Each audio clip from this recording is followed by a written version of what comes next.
Welcome to Sathya Sai Bal Vikas learn more and more. Sathya Sai Baba గారి తల్లి గారైన ఈశ్వరమ్మ గారి వర్ధంతిని బాల వికాస్ దినోత్సవంగా జరుపుకుంటున్నాము. బాల వికాస్ వారోత్సవాలు కూడా జరుపుకుంటున్నాము. అందులో భాగంగా ఈరోజు మనకు క్రాఫ్ట్ అందమైన బాస్కెట్ని తయారు చేయడం నేర్పించారు. మీరు కూడా నేర్చుకోండి.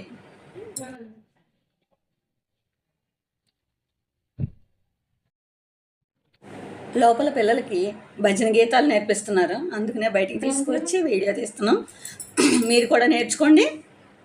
చూసారుగా, ఒక కలర్ షీట్ తీసుకోవాలి. అది రెక్టాంగిల్ షేప్లో ఉంటుంది. మనం స్క్వేర్ షేప్లో చేసుకోవాలంటే అలా ట్రయాంగిల్ షేప్లో చేసుకుని ఎక్స్ట్రా పేపర్ని కట్ చేసేసినట్లయితే మనకి స్క్వేర్ షేప్ వచ్చేస్తుంది. ఆ తర్వాత దాన్ని ట్రయాంగిల్ షేప్లో ట్రయాంగిల్ షేప్లో అట్లా మడత పెట్టుకోవాలి.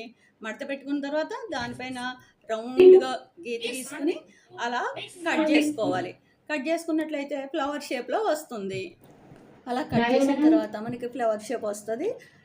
వీడియోలో చూపించిన విధంగా కట్ చేయండి. కట్ చేసిన తర్వాత వీడియోలో చూపించిన వారు అంటిస్తూ ఉండండి. ఈలోపు మనం ఈరోజు మనకి టాపిక్ వచ్చి ప్రకృతే మన గురువులు అనే టాపిక్ మీద చెప్పారు కదా, దీనిపై చిన్న కవిత నేర్చుకుందాం.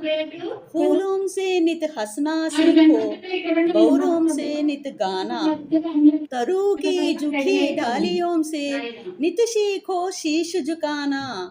చూడండి, పువ్వుల నుంచి మనం ఎల్లప్పుడూ నవ్వుతూ ఉండడం నేర్చుకోవాలి. పువ్వులను చూడగానే మనకి ఒక రకమైన ఆనందం కలుగుతుంది కదా, అట్లాగా మనం ఎప్పుడు కూడా నవ్వుతూ ఉండడం నేర్చుకోవాలి. బహురోం సే నిత్ గానా, తుమ్మెదల నుంచి ఎల్లప్పుడూ అవి జీ అని సౌండ్ చేస్తూ తిరుగుతూ ఉంటాయి కదా, వాటి నుంచి మనం ఎల్లప్పుడూ పాడుతూ ఉండడం నేర్చుకోవాలి. తరుకి జుకి సీకో శీషు జుకానా. చూడండి, మామిడి చెట్టుని మీరు చూసే ఉంటారు కదా, ఎప్పుడు మామిడి పళ్ళు చెట్టు ఎంత ఎత్తు ఎదిగినప్పటికీ కూడా దాని కొమ్మలన్నీ కూడా భూమి వైపు వంగి ఉంటాయి. అలాగే మనం కూడా ఎంత ఎత్తు ఎదిగినా ఎన్ని సాధించినా మనం వినయంతో ఉండాలనే విషయాన్ని చెట్టు యొక్క వంగిన కొమ్మల నుంచి మనం నేర్చుకోవాలి.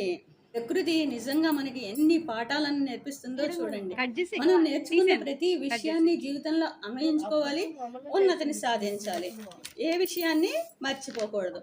చూడండి, సూరజ్కి కిరణోం సే సీఖో జగనా ఔర్ జగానా, मछली से सीखो स्वदेश के लिए तड़प कर मर जाना, हवा की झोंकों से सीखो कोमल भाव बहाना, पतझड़ में पेड़ों से सीखो दुख में धीरज धर लेना.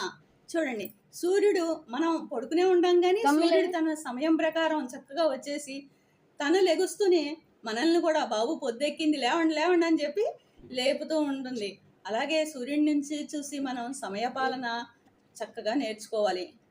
మచిలీ సే సీఖో స్వదేశికే లియే తడప కర్ మర్ జానా. చేప నుండి చూడండి, నీళ్ళలోంచి తీయగానే చేప గిలగిల గిలగిలా కొట్టుకుని చనిపోతుంది. అదేవిధంగా మనం కూడా స్వదేశం కోసం మరణించాలి. పతజడమే పేడోం సే సీఖో దుక్కు మీద ఈరజు ధరలేనా. కష్టాల్లో మనం ఆకురాల కాలంలో చెట్టును చూసి కష్టాల్లో కూడా మనం ధైర్యాన్ని వేయకూడదని నేర్చుకోవాలి. చూడండి, ఎంత బాగా చెప్పారో. ప్రకృతి మనకి ఎన్ని పాఠాలను నేర్పిస్తుందో, మనం నేర్చుకున్న కొద్దీ పాఠాలు ప్రకృతి నుంచి మనకి చాలా లభిస్తూ ఉంటాయి. మీరు కూడా నేర్చుకోండి. చూడండి, బాస్కెట్ తయారైపోయింది. ఎంత అందంగా డెకరేట్ చేసిందో చూడండి. ఇంకొక అమ్మాయి కూడా చేసింది. అవన్నీ కూడా థంబ్నెయిల్లో ఉన్నాయి, చూడండి.